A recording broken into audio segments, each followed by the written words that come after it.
Good morning class. आज हम unit 4 शुरू करने जा रहे हैं और यूनिट 4 जो है अपनी इट इज़ इलेक्ट्रोमैग्नेटिक इंडक्शन।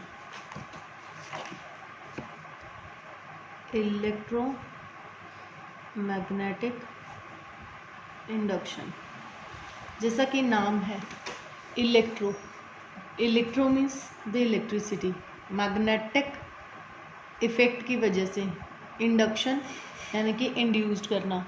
तो दैट मीन्स कि इस चैप्टर में हम क्या करने वाले हैं कि अभी तक तो हमने क्या पढ़ा था, पिछले में हमने मैग्नेटिज्म पढ़ा था ड्यू टू करंट, और इसमें हम पढ़ने वाले हैं कि हमारे पास इलेक्ट्रिसिटी किस तरीके से जनरेट की जाती है, या तो उसको हम कहते हैं क्या, या तो कहें कि हम करंट इंड्यूस्ड किया जा रहा है या जनरेट किया जा रहा है या ईएमएफ जनरेट किया जा रहा है, तो उसको हम कहते हैं इलेक्ट्रोमैग्नेटिक इंडक्शन।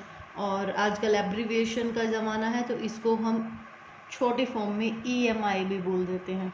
ठीक है, तो इस चीज़ में अपने पास दो चीज़ें डेवलप्ड होती हैं, या तो हम बोलें वैसे जो अगर परफेक्ट बात करूं तो अपने पास इंड्यूस्ड ईएमएफ आता है। ईएमएफ क्या होता है अपने पास? द मैक्सिमम पोटेंशियल डिफरेंस, और ये आता है अपने पास, और इसके कारण से अपने पास सर्किट में जब ईएमएफ होगा तो सर्किट जब क्लोज सर्किट हो जाएगा अपने पास तो करंट इंड्यूस्ड होगा और करंट क्या करेगा? फ्लो करना शुरू कर देगा। तो ईएमआई अपने पास क्या है? The phenomenon of generating current और EMF in a conducting circuit. ठीक है, तो अपने पास हम क्या कर रहे हैं, किसी कंडक्टिंग सर्किट में हम क्या कर रहे हैं? ईएमएफ या करंट इंड्यूस्ड कर रहे हैं बाय चेंजिंग, किस में चेंज करके? By change in strength. तो अपने पास हम किसी स्ट्रेंथ में चेंज करके, स्ट्रेंथ और पोजीशन ओरिएंटेशन किसकी? Strength of external magnetic field. तो किसी सर्किट में हम क्या कर रहे हैं? मैग्नेटिक इफेक्ट प्रोड्यूस कर, मैग्नेटिक जो एक्सटर्नल मैग्नेटिक फील्ड है अपने पास, उस एक्सटर्नल मैग्नेटिक फील्ड को चेंज कर करके, और हम क्या कर सकते हैं? किसी भी तरीके से उस एक्सटर्नल मैग्नेटिक फील्ड को अगर हम चेंज करते हैं तो अपने पास वो फेनोमेना कहलाता है इलेक्ट्रोमैग्नेटिक इंडक्शन, और उसके कारण से अपने पास ईएमएफ इंड्यूस्ड हो जाता है, और उस इंड्यूस्ड ईएमएफ की वजह से हमारे पास क्या आता है? इंड्यूस्ड करंट आता है। तो जैसे हमने क्या पढ़ा था? इलेक्ट्रिक फ्लक्स पढ़ा था, ऐसे ही अपने पास क्या होता है? मैग्नेटिक फ्लक्स होता है। तो चेंज इन मैग्नेटिक फ्लक्स जो है वो प्रोड्यूस करता है, तो चेंज इन मैग्नेटिक फील्ड जो है अपने पास, यानी कि फ्लक्स जो है अपने पास, अगर फ्लक्स में चेंज आ रहा है तो फ्लक्स में चेंज क्या फ्लक्स क्या होता है अपने पास? Through any area A held in a magnetic field B is measured। कैसे मेजर्ड किया जाएगा? ये is measured by the total magnetic lines of force crossing the surface normally, यानी कि अपने पास कैसे कितनी लाइंस क्या करती हैं? वो क्रॉस कर रही हैं। तो B डॉट A और ओवर अ क्लोज्ड सरफेस, तो ये अपने पास क्या कहलाएगा? फ्लक्स। अगर आपको याद हो तो इलेक्ट्रिक फील्ड में जो हमने किया था तो फ्लक्स जो था अपने पास ओवर अ क्लोज्ड सरफेस वो बराबर था किसके? E डॉट DS के। तो यहाँ पर हम कंप्लीट एरिया की बात कर रहे हैं तो यहाँ पर हम फ्लक्स लिख देंगे क्या? B dot A। अब इसको फ्लक्स को मैं यहाँ से निकालूँ तो अपने पास डॉट प्रोडक्ट को हटाऊँ तो अपने पास क्या आएगा? BA cos of theta. ठीक है, तो अपने पास ये जो एंगल है, इसी तरीके से अगर मान लो अपने पास बहुत सारे हों छोटे छोटे एरियाज, हम अगर मान लीजिए कि अपने पास ये कोई एक सरफेस है, इसमें से हम ऐसे छोटे छोटे एरिया काटें तो फर्स्ट की वजह से अपने पास क्या आ जाएगा? B1 dot delta A1। Similarly अपने पास सेकंड की वजह से क्या आ जाएगा? तो टोटल फील्ड के लिए अपने पास क्या वैल्यूज़ आ जाएंगी? B2 delta A2। ठीक है, B3 dot delta A3 up to so on. तो इसको हम क्या लिख सकते हैं, over a closed surface B dot A। और अगर थीटा की वैल्यू अपने पास क्या है, थीटा की वैल्यू अगर अपने पास 90 डिग्री है तो B इज इक्वल टू, ये क्या खुलेगा, बी ए कॉस ऑफ 90, और कॉस 90 कितना हो जाएगा, 0।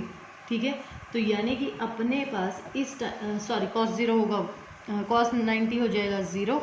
और अगर अपने पास थीटा की वैल्यू 0 है तो इस केस में अपने पास जो फ्लक्स आएगा वो किसके बराबर आ जाएगा, बी ए के बराबर आ जाएगा। यानी कि मैक्सिमम फ्लक्स अपने पास इस टाइम पर होगा फॉर द स्मॉल एरिया, इसीलिए हमने इंटीग्रेट किया है इसको। तो मैक्सिमम वैल्यू होगी अपने पास कब, 0 के ऊपर। तो इसको हम कहते हैं magnetic flux per unit area, या फिर मैग्नेटिक फ्लक्स डेंसिटी और मैग्नेटिक इंडक्शन। ठीक है, तो अपने पास ये हम वैल्यूज़ निकाल सकते हैं। इसकी यूनिट जो होती हैं, इसकी यूनिट होती हैं अपने पास क्या, वेबर। वेबर एक साइंटिस्ट थे जिन्होंने इसके बारे में बताया था। तो जो इसकी ऐसा यूनिट है वो है अपने पास क्या, वेबर। तो 1 वेबर क्या है अपने पास, is the normal is the amount of magnetic flux over area of 1 square metre held normally to the uniform electric field of 1 tesla. अब 1 टेस्ला क्यों कहा हमने, यहाँ पर क्या है, बी डॉट ए। तो जो मैग्नेटिक फील्ड है वो it is measured in Tesla, और इनटू ये क्या हो जाएगा, 1 मीटर स्क्वायर। तो ये किसके बराबर होगा, 1 वेबर के बराबर होगा अपने पास। और इसके जो डायमेंशंस हैं वो डायमेंशंस भी लिख सकते हैं। तो इसके डायमेंशंस हमारे पास हो जाएंगे m1L2T-2। ये अपने पास इसके क्या कहलाएंगे, डायमेंशंस कहलाएंगे। अब फैराडे ने और हेनरी ने क्या किया था, एक एक्सपेरिमेंट किया था, जिन एक्सपेरिमेंट्स से उसने बताया कि अपने पास किस तरीके से हम क्या कर सकते हैं, मैग्नेटिक फील्ड इंड्यूस्ड कर सकते हैं। तो अपने पास क्या एक्सपेरिमेंट किए थे इन्होंने, 3 तरीके से इन्होंने बताया था कि हम किस तरीके से क्या कर सकते हैं, मैग्नेटिक फ्लक्स को चेंज कर सकते हैं। तो एक्सपेरिमेंट्स हैं ये किसके, ऑफ फैराडे एंड हेनरी। तो फैराडे और हेनरी के ये एक्सपेरिमेंट है अपने पास। और इन एक्सपेरिमेंट में जो सबसे पहला पॉइंट इन्होंने दिया वो क्या दिया था, तो पहला पॉइंट जो दिया इन्होंने क्या दिया, फर्स्ट जो एक्सपेरिमेंट इन्होंने किया था वो क्या किया, करंट इंड्यूस्ड किया जा रहा है बाय अ मैग्नेट। ये आप लोगों ने 10th क्लास में भी पढ़ा था कि हमने क्या किया था कि यहाँ पर हमने एक कॉइल ले ली और इस कॉइल के साथ इसको एक क्लोज सर्किट में रखा, और यहाँ पर हमने रखा एक नल डिफ्लेक्शन का गैल्वेनोमीटर इसके साथ अटैच कर दिया। अब एक मैग्नेट लेंगे और वो मैग्नेट बार बार इसके पास लेकर के आएंगे, दूर लेके जाएंगे, यानी कि मोशन करेंगे उस मैग्नेट का। तो हम क्या देखते हैं कि ये जो गैल्वेनोमीटर है अपने पास, ये गैल्वेनोमीटर टेम्परेरीली अपने पास डिफ्लेक्शन दिखाना शुरू कर देगा। लेकिन अगर हम क्या करते हैं, अगर ये बार मैग्नेट लाकर और इसके पास रख देते हैं तो अपने पास तो कोई भी किसी भी तरीके की कोई भी डिफ्लेक्शन नहीं होगी। लेकिन अगर इसका मोशन अगर हम बहुत ज़्यादा फास्ट कर देते हैं तो अपने पास जो करंट होगा, यानी कि अपने पास जो डिफ्लेक्शन होगी वो भी ज़्यादा क्या की जाएगी, आपको दिखाई देगी। तो दैट मीन्स कि अपने पास इस एक्सपेरिमेंट से जो ऑब्जर्व किया गया वो क्या ऑब्जर्व किया गया, that relative motion between the coil and the magnet is responsible for the induced electric current या induction of the current. It is responsible for the induction of the current. ये second experiment भी आपने पढ़ा था, ये क्या था अपने पास, करंट इंड्यूस्ड बाय करंट। तो यहाँ पर हम क्या कर रहे हैं, करंट की वजह से हम करंट इंड्यूस कर रहे हैं। फिर से वही, ये हमने कॉइल लगाई, यहाँ पर गैल्वेनोमीटर लगाया इसमें, और इसके साथ में एक कॉइल और लगा दी, और इसके साथ मैंने यहाँ पर क्या लगा दिया, एक बैटरी लगा दी। और इसमें जब मैंने करंट दिया तो इसके अंदर करंट आया, और कॉइल में जब करंट आया तो इसकी वजह से क्या हुई, मैग्नेटिक फील्ड इंड्यूस्ड हुई।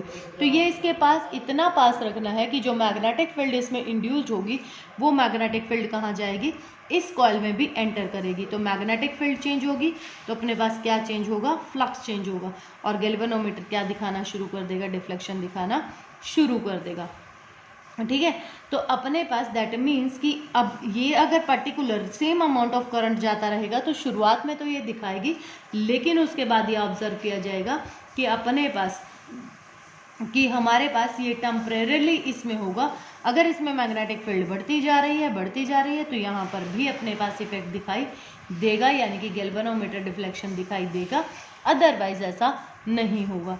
और जो थर्ड एक्सपेरिमेंट इन्होंने किया, वो थर्ड एक्सपेरिमेंट में इन्होंने किया क्या कि करंट को इंड्यूस्ड किया गया, current induced by changing current, यानी कि अगर अपने पास करंट चेंज कर दिया जाए, किसमें, current change in the second coil में अगर हम क्या कर रहे हैं, करंट चेंज कर रहे हैं, दैट मीन्स कि मैं यहाँ स्विच लगा देती इसकी जगह पे, तो स्विच को मैं ऑन ऑफ करती रहती, तो यानी कि इसमें चेंज इन द करंट होता, करंट चेंज होता तो मैग्नेटिक फील्ड चेंज होती, तो अमाउंट ऑफ मैग्नेटिक फील्ड जो इसमें एंटर कर रही है वो भी बार बार क्या कर रही होती, चेंज कर रही होती। तो amount of magnetic field change कर रही है तो फ्लक्स चेंज कर रहा है, फ्लक्स चेंज कर रहा है तो that means induced EMF produced हो रहा है, और ईएमएफ है तो अपने पास क्या आएगा,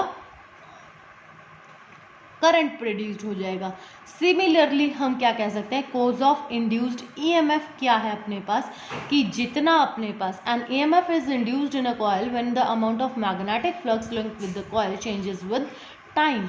तो दैट मीन्स कि अपने पास हम जो 3 एक्सपेरिमेंट हमने किए हैं, इन तीनों एक्सपेरिमेंट में ही हम क्या कर रहे हैं कि ये जो गैल्वेनोमीटर ने डिफ्लेक्शन दिखाई है, ये डिफ्लेक्शन किसके कारण से दिखाई है, ये डिफ्लेक्शन हमारे पास आई है due to change in the magnetic field, और मैग्नेटिक फील्ड की वजह से अपने पास मैग्नेटिक फ्लक्स चेंज हुआ है, और मैग्नेटिक फ्लक्स की वजह से हमारे पास क्या हुआ है, करंट इंड्यूस्ड हुआ है।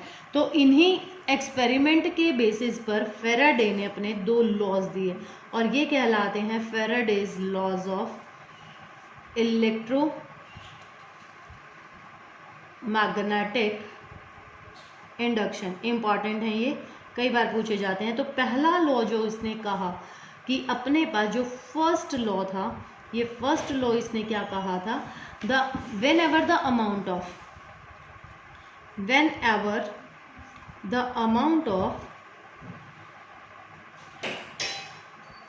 amount of magnetic flux linked with the coil, linked with a circuit, या coil कह सकते हो, circuit changes and EMF is induced। तो EMF induced होगा, hence and, और क्या कहा इसने, and the EMF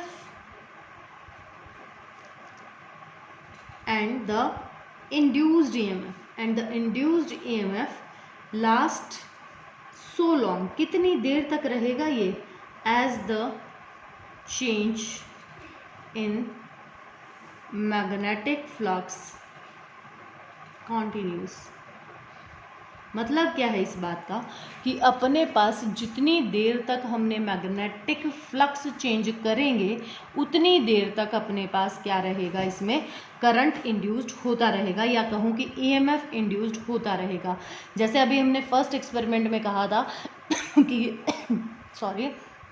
कि अगर हम कॉइल के पास मैग्नेट लाकर रख देते हैं तो अपने पास कोई भी डिफ्लेक्शन गैल्वेनोमीटर शो नहीं कर रहा था, दैट मीन्स कोई भी करंट इंड्यूस नहीं हो रहा था। और करंट कब नहीं आता, जब ईएमएफ नहीं होता है। तो ये लास्ट वाली लाइन यही रिप्रेजेंट कर रही है कि अपने पास वो तब तक रहेगा, तब तक इंड्यूस्ड करता रहेगा जब तक कि अपने पास क्या रहेगा, मैग्नेटिक फ्लक्स जो सर्किट के साथ जुड़ा हुआ है वो चेंज होता रहेगा। और दूसरा इसने क्या कहा कि कितने अमाउंट में होगा, the magnitude of EMF induced in a circuit is directly proportional। किसके डायरेक्टली प्रोपोर्शनल है? अब मैंने क्या कहा था फर्स्ट एक्सपेरिमेंट में, क्या कहा था हमने कि जितनी तेजी से हम मैग्नेट को क्या करेंगे, मूव करेंगे, उतना ही ज़्यादा डिफ्लेक्शन दिखा रहा था।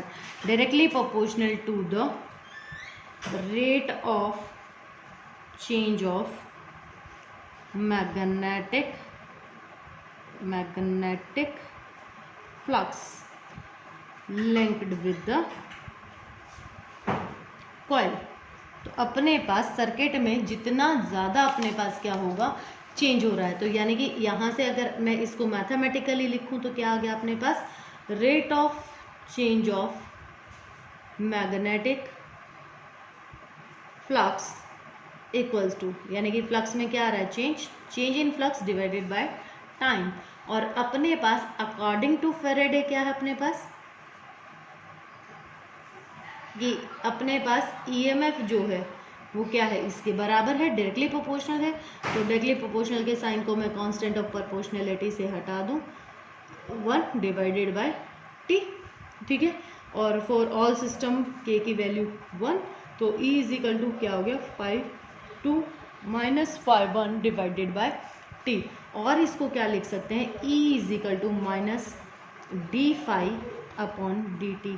अब यहाँ पर मैंने ये जो माइनस लिखा है, इस माइनस के मायने हैं यहाँ पर, दैट मीन्स कि नेगेटिव साइन जो यहाँ पर लिया गया है, it is because the induced EMF always opposes in the change in the magnetic flux associated with the circuit. मतलब क्या है इस चीज़ का, कि अपने पास ये जो नेगेटिव साइन अपने पास आ रहा है, इस नेगेटिव साइन का मतलब ये है कि ये अपने ही प्रोडक्शन का मतलब क्या है, कि जो कॉज है इसके प्रोडक्शन का, ये उसी को ही क्या कर रहा होता है, अपोज कर रहा होता है। तो इसका कॉज क्या है, चेंज इन मैग्नेटिक फ्लक्स। तो मैग्नेटिक फ्लक्स में अपने पास चेंज को ये क्या कर रहा होता है, अपोज कर रहा होता है। तो इसलिए यहाँ पर क्या आता है, नेगेटिव साइन आता है। तो ये तो हो गई एक की बात। अगर अपने पास n नंबर ऑफ कॉइल्स हैं तो हम क्या लिख सकते हैं, n d5 अपॉन dt। तो जितने अपने पास वैल्यूज़ होंगी उसके हिसाब से अपने पास यहाँ पर क्या आएंगी, वैल्यूज़ आ जाएंगी। अगर अब मैं यहाँ से क्या निकालना चाहूँ, करंट निकालना चाहूँ, तो अपने पास करंट किसके बराबर हुआ, according to Ohm's law equals to IR। तो I इज इक्वल टू क्या हो जाएगा, अब EMF इंड्यूस्ड हुआ है तो EMF बाय R, और EMF की वैल्यू क्या है अपने पास ये, तो minus n d5 upon dt divided by R। तो ये वैल्यू हमारे पास किसकी आ जाएगी, करंट की आ जाएगी, ठीक है। अब इससे आगे का हम कल पढ़ेंगे।